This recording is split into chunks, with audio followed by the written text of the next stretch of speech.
கீச்சிடும் பறவைகள் மற்றும் சலசலக்கும் இலைகள் நிறைந்த அடர்ந்த காட்டில் ஒரு பாம்பு ஒரு தாழ்வான மரக்கிளையில் அமைதியாக வாழ்ந்து வந்தது. தினந்தோறும் அருகில் உள்ள ஆற்றில் நீர் அருந்த வரும் அழகான இளம் மானை உண்பதற்கு திட்டமிட்டது. ஒரு காலையில் மரத்தின் அருகே மான் வந்தது.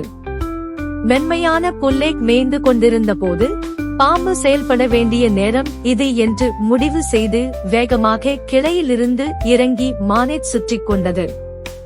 இன்று நான் ஒரு ராஜாவைப் போல விருந்து உண்ண போகிறேன் என்றது. மான் ஒரு கணம் உறைந்து போனது. அதன் இதயம் படபடத்தது. ஆனால் அந்த மான் புத்திசாலி மற்றும் பதற்றமடைவது உதவாது என்று மானுக்கு தெரியும். தனது புத்திசாலித்தனத்தை நம்ப முடிவு செய்தது. ஓ வலிமை மிக்க நண்பரே, நீங்கள் வலிமையாகவும் புத்திசாலியாகவும் இருக்கிறீர்கள். சிறந்த உணவுக்கு நீங்கள் தகுதியானவர் என்பது தெளிவாகிறது. ஆனால் நான் உன்னை கெஞ்சி கேட்கிறேன், என்னை சிறிது நேரம் விட்டு விடுங்கள். நான் ஏன் அதை செய்ய வேண்டும் என்றது பாம்பு. என் அம்மாவிற்கு மிகவும் உடம்பு சரியில்லை. புல்வெளியில் இருந்து அரிய வகை மூலிகைகளை பறித்துக் கொண்டு வர சென்று கொண்டிருந்தேன். இந்த மருந்து மட்டுமே என் அம்மாவை காப்பாற்ற முடியும்.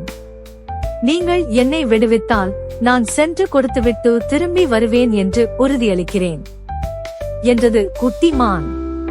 பாம்பு உடனே, உன்னை போன்ற ஒரு உன்னதமான குழந்தையின் கடைசி ஆசையை நான் மறுக்க மாட்டேன், இல்லையா?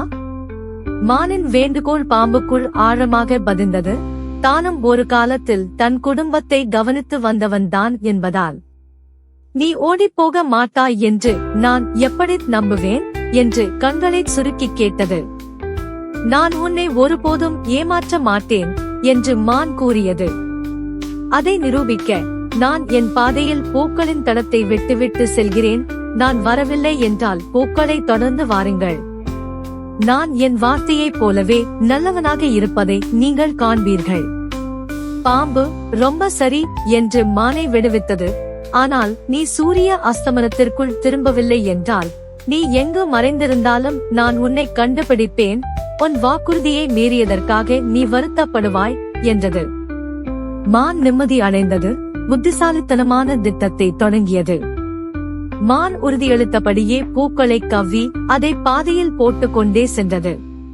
காடுகளைச் சுற்றி வந்து இறுதியில் ஒரு ஆற்றின் விளிம்பிற்கு அருகில் நின்றது.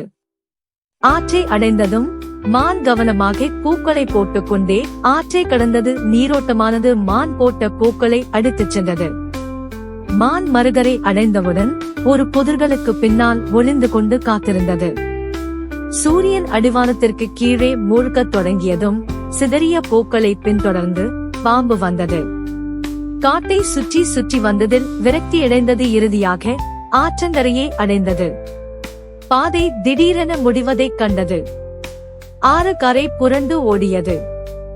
மான் தன்னை புத்திசாலித்தனமான ஏமாற்றியது புரிந்தது. ஆனால் கோபத்திற்கு பதிலாக மானின் புத்தி கூர்மை பாம்பை பிரமிக்க வைத்தது. தன் இருப்பிடத்திற்கு திரும்பிச் சென்றது. மான் தன் மறைவிடத்திலிருந்து பார்த்து நிம்மதி பெருமூச்சு விட்டது.